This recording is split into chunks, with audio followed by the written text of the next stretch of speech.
Hello, people of the internets. It's your boy Skinny Penis with another replay commentary-esque type thing.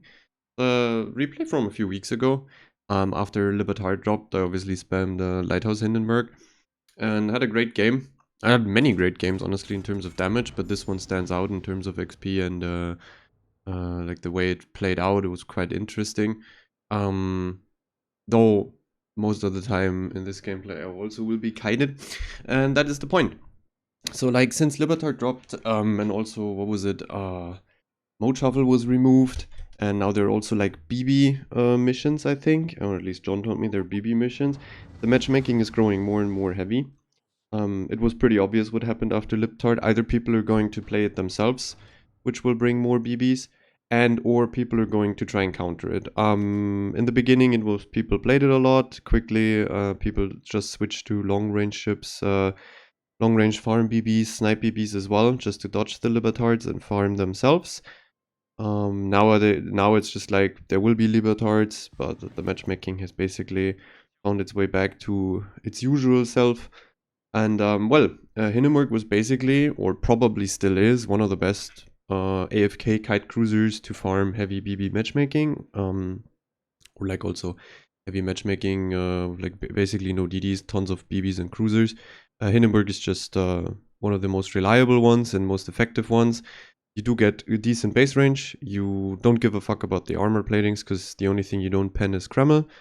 It's like the only thing that really could take a while to farm down because you don't get the penetrations on the deck. On everything else you do get the penetrations. Doesn't matter what BB, what cruiser. I guess Napoli sides is also something you don't pen, but whatever. I mean, random Napolis are not really like that big of an issue, I feel, because they most likely are useless, incapable of understanding how the ship works or turn flat anyways.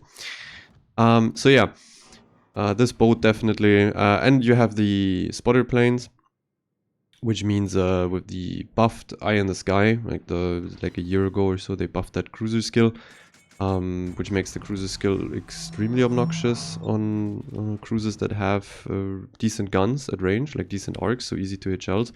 If you spec Eye in the Sky, because you're basically just able to run a range mod and a reload mod at the same time. This is kinda how it plays out in the end. So yeah, it's a lighthouse Hindenburg. Meaning we run 17.8 kilometer concealment basically. Our gun range is our concealment range, so you will spend most of the game in kite straight from the start. And the main game impact you have here in the Hindenburg is you have to farm as fast as possible, as hard as possible, and as long as possible, because pumping out damage is your game impact here. And if you play it and you get less than like 150-60k average, you shouldn't play it basically. That's not the point of the boat in this stage. When you go for full damage output permakite is you have to have like 180 to 220k average in between there. 220k average is even possible these days with these specs and the enemies BBs just basically incorrectly speccing their ships, people misplaying. Then again, actually, you would probably farm more damage if BB spec their ships correctly, because you would get, and they won't insta DCP, because you would just be able to farm them longer, because they could heal more. But you would also win less games, right? Because the BBs would stay alive longer if they all run fire prevention. As you can see here, you just sit at 20 kilometers and you shell people into the ground with HE. It is obnoxious, it is very, let's say, boring gameplay after a while. I also obviously stopped playing this, because it gets really obnoxious really fast and boring. Because it's always the same, like you go into a flank or you go decently centered if you spawn there and try to turn out in a decent spot, and then you just farm. Nothing else, you just sit here and click people. Pretty boring gameplay. Most of the games you won't even have an interesting mid or late game, because either you already lost or won. But yeah, also technically if people would play better and they wouldn't give you the opportunities to farm them, these specs wouldn't be as good. For example, this guy, he didn't need to shoot really after his DCP. He also doesn't run fire prevention, but now he shot, so now I can counter farm him for even more damage and keep him out of the game for a while longer. So yeah, it's basically the dementia of the enemy teams or enemy players, allowing you to farm a lot of damage and also to get a lot of impact, even though you don't bring real utility to the team. But yeah, definitely best ship to farm stuff or counter the best cruiser, one of the best cruisers to counter the heavy BB meta. In my opinion, also better than Cerberus. The issue that I have with Cerberus is if you don't have the smoke, you get cucked quite fast by BBs because you don't really have armor and the hull is shit. And also you don't get the penetration on it. The only thing you get over Hindenburg, for example, is you set way more fires, obviously. Like the fire setting capability of Cerberus is obscene. Yeah, and Hindenburg also has the opportunity to pump mad AP damage into flat targets. You may not Citadel that much, like in other heavier cruisers, but the AP alpha is insane, and most of the time you will get a lot of damage. Obviously, it's an arms race game. We will end up with nearly 400k, I think, at like 380, something like that, 360. I think 5 kills or something. It's gonna be a great game in the end because I will fight alone for the middle of the map against DDs, and I will be able to use my 6km Hydro there. But for now, as you can see, I'm just sitting here and farming the fuck out of battleships. That's it. You pretty much zone them quite hard out of the game. Like if you can see that Montana, I didn't kill him, but he sits on eyeline. So yeah, this is kind of, you could call it game impact. Yeah, basically my entire job is to deal damage. If I wouldn't deal damage here, obscene amounts of damage, I'm just quite useless. Anything that wants to play middle or close-ish to the cap needs to be instantaneously murdered by me with DPM. That's just the point of the ship. So yeah, not really surprising that other people also went for these approaches. You saw a lot more Hindenburgs, you saw a lot more Yoshinos, you saw a lot more Conquerors, Thunderers, Vincents, or general snipe BBs, long range BBs, because it's just incredibly annoying and incredibly frustrating to deal with Libertards, especially in cruisers, but also in like any other BB that wants to play close. Like we're talking Dremel, Ohio, probably even Vincent, like pretty much any BB that wants to be decently close, specifically also the German brawlers. It's extremely frustrating because whenever you end up in a 1v1 or a fight with a Libertard that has a lot of HP, you're basically guaranteed losing the trade as long as he has the correct captain skills and modules. The secondaries just rip you a second asshole, and the damage, the damage you can put out in return on the Libertard is very limited. Cruisers are even worse. If it's not a kite cruiser like a Hindenburg here, where you can run away early enough or also pump out a lot of damage. If you're stuck on a rock in a Russian cruiser, in a Des Moines, in a Salem, and whatever the fuck not, you're just suffering if that thing decides to suicide on you. It's even less likely you trade favorably or even 1-for-1 than it was against like a GK, a Preußen, or a Schlieffen, because like the ship is just too tanky.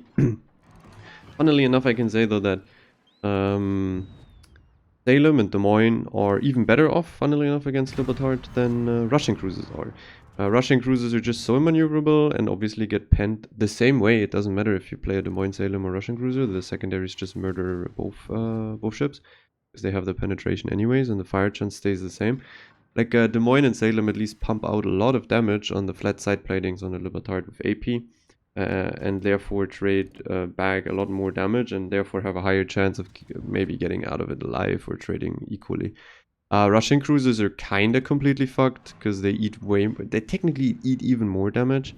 Des Moines can at least maneuver a bit more with ledge mod. Salem has a super heal, but Russian cruisers, they're just like really stuck against Libertards and get turbo griefed.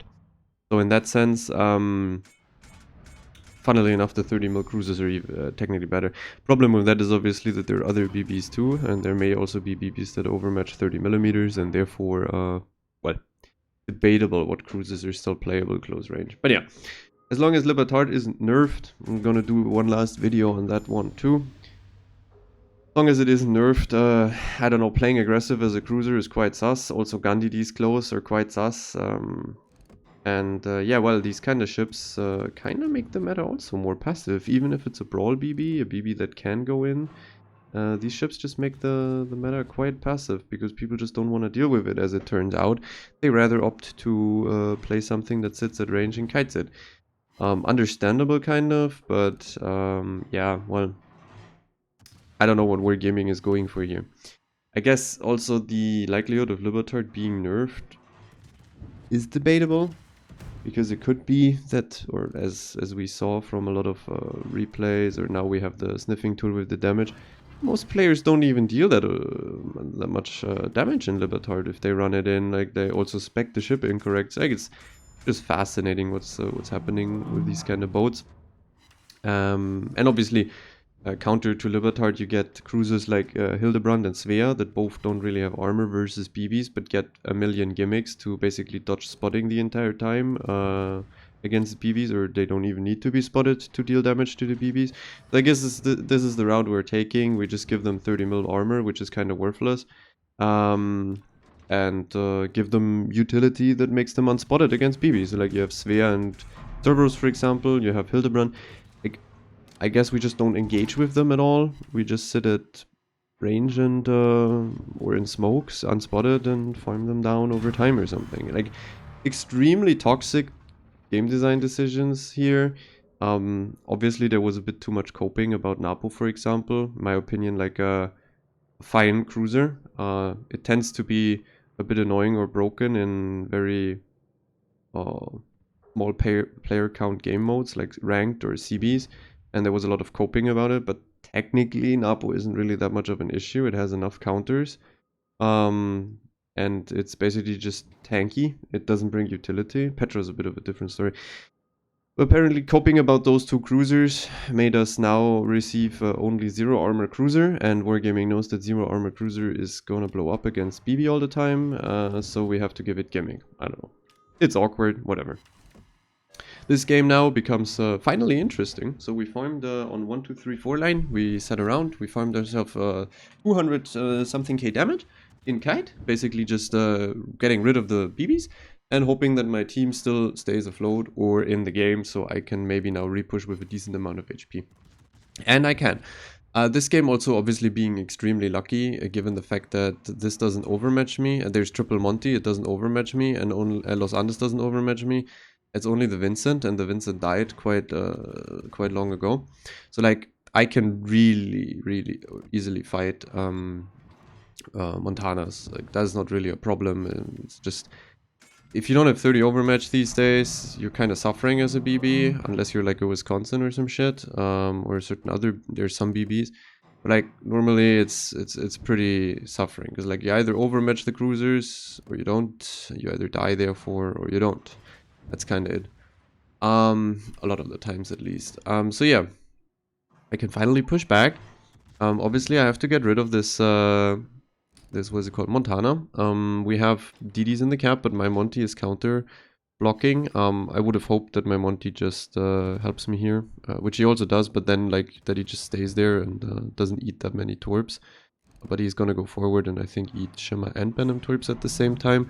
But yeah, I just need to get rid of the 2 heavy ships, and if the 2 heavy ships are gone, I will have one last hydro that I can play in the middle with. And since the cap zone is also shrinking, the 6 km hydro later on in the middle with all the islands is going to be quite annoying for the DDs to deal with, because it actually covers quite a lot. Obviously here, double damage and reload buff. You do get quite a lot of DPM here from a Hindenburg. Also, like, obviously I'm running in lighthouse spec, means I have 10% HE alpha more anyways. On top I also have top grade gunner perma procced, and I have AR. I have Luchin's proc too, that's also 8% I think, so, like, the reload here is quite fast and ridiculous, and also the alpha has been increased by 20% extra even from the mode. So yeah, the damage, once again, you can take it with a grain of salt. It's arms race, it's inflated anyways. But the ability to randomly have a game where I'm alone against 2 DDs soon and killing them in the middle of the map is quite fun. Obviously outnumbered is also procced here all the time. Happens rarely, honestly. Like, I mean, you don't need Superintendent on Hindenburg. That's why you can run 2 10-pointers. You don't need a 4 field because you already have 4. You would get a 5th, and I don't know how valuable that is. We have a little Shimmer running into our Hydro. That's something that happens way too much these days still, I think. Like, Shimmer Kaze players disrespecting the fact that German ships have 6 km Hydro, which counters, or which is further than their 5-6 spotting.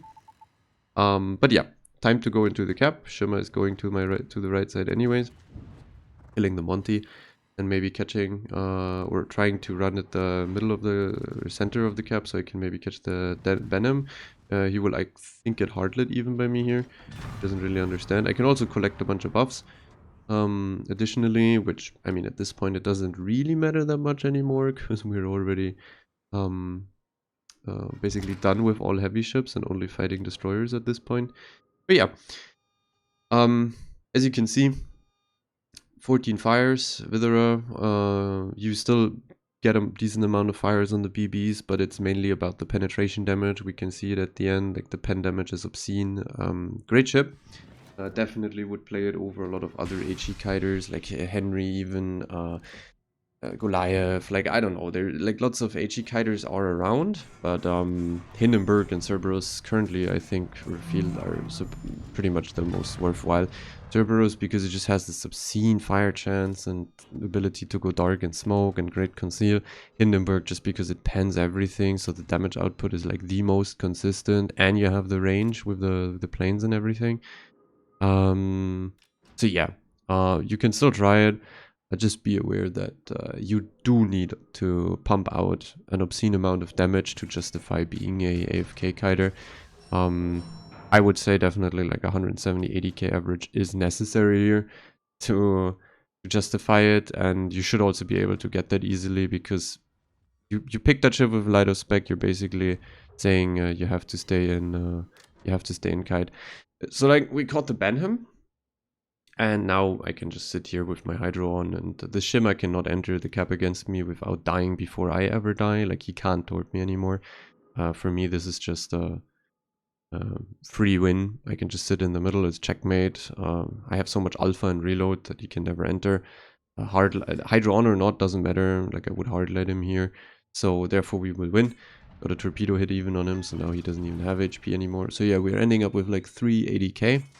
Arms race is not that crazy, to be fair, because Hinden and arms race, I bet you there were like, haven't checked it, but must be like 450k, 500k games by this point, because it is just that consistent at dealing damage and also being able to dish it out from range. Don't know what the record is. Would assume Hindenburg has like near a 500k record or over even, but the game is quite interesting in the sense that I will get an obscene amount of XP here because I'm also running where I'm getting 6 kills, collected buffs, get the cap, and kill a lot of TDs. So yeah, just wanted to share that. As you could see, quite a little AFK kite game in the beginning. Therefore, I also stopped playing it basically. Maybe I'll get back to it at some point. Maybe finish it on NA. Like, I've only played Lighthouse there, so I can see how much average I get from that, and it's looking like 100, 215, 20k is possible. Probably more if you really sweat it or get better games or better matchmaking. But yeah, quite the amount of average you can farm with this thing, and quite consistently. 386, we're running nice boosters, so a lot of credits. Dreadnought 2, buffs and stuff, and then like the XP is 4.5k base game, so that's quite the base game. Obviously inflated, or not inflated, but it's mainly pushed by DD damage, buffs, caps, and then like the 6 kills are a multiplier. Like the more kills you get, the higher your multiplier gets, the more XP you have. So like an 8 kill game here would have probably netted me close to 5k base, because at that point the multiplier becomes really obscene. Yeah, we can go into the detailed report. As you can see here, the penetration damage is 280k.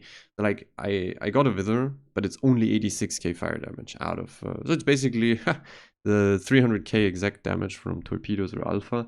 I didn't even shoot AP. I should shoot more AP in this ship, to be fair, because lots of BBs were flat in this game, and your AP damage is way, way higher. Like, you can get a 14, 15k alpha volleys if you have good dispersion. But yeah, this is it, like the 280k pen plus fires, and that's the reason I also played it into the heavy matchmaking, or would still play it over other cruisers. Goliath has the issue that it has way less DPM, I think. Range effectiveness is garbage because you either want DPM, so you run reload, but then you have only 16 something range, 16.7, 16.8. Range mod is only 19 something, but then you have very little DPM. It's like 16, 17 second reload then or some shit. And you don't get a plane. So like, Goliath is harder. All the other cruisers are mostly harder. Even Cerberus is harder. It's just like the plane of Hindenburg is obnoxious with the buffed skill. You see here you farm Montana. We did some damage to the DDs here, obviously, and another Montana. So yeah, the best ship for you to farm and a GK, like Montana and GK, because you pen basically the entire ship, specifically on Monty. It even has an improved heal, so you can farm more out of it. And it doesn't overmatch you, so great opportunity for good damage. Lucky game, obviously. If my team is slightly worse, I probably won't be able to kill people fast enough and then get into middle against DDs. There may be like another ship alive. Or if the enemy team just plays better, like that Monty and that Yoshino didn't need to kill themselves into me in the Monty. The Monty died anyway, so they could have just played it safer. I guess they just disrespected it. Sadly, no solo warrior, because I killed the Yoshino right before the Monty died. If I would have waited a second or so, I could have had a solo warrior here, but whatever, I guess.